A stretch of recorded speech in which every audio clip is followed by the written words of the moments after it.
अपनी हस्ती को गर कुछ मर्तबा चाहो कि दाना खाक में मिलकर गुले गुलजार होता है। किसी आवाज को नहीं सुन रहे? कौन सी आवाज? किसी बच्चे की आवाज। जी हाँ, कुरान पाक सदियों से हमारी रहनुमाई कर रहा है। शायद दुनिया में कोई भी इसे फरामोश नहीं कर सकता। हिंदुस्तान की तारीख में पहली बार इस रोशन हकीकत को लेकर हाजिर हैं हम। देखिए हमारी खुसूसी पेशकश सदाए हक, सिर्फ चैनल वन न्यूज पर।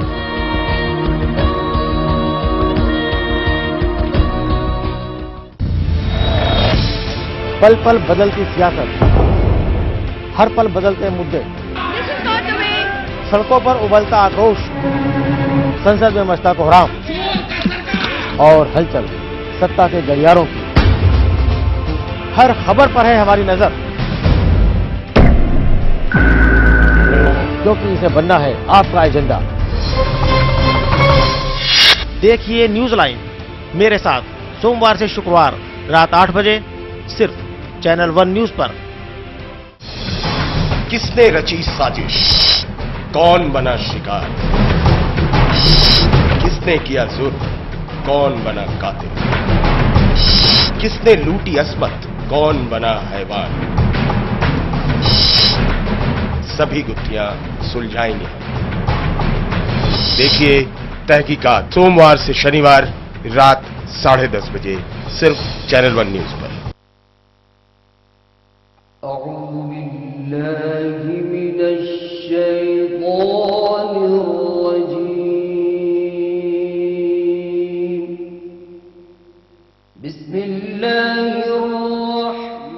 देखिए रोजाना सुबह 6 बजे अलिफ टाइम सिर्फ चैनल वन न्यूज पर।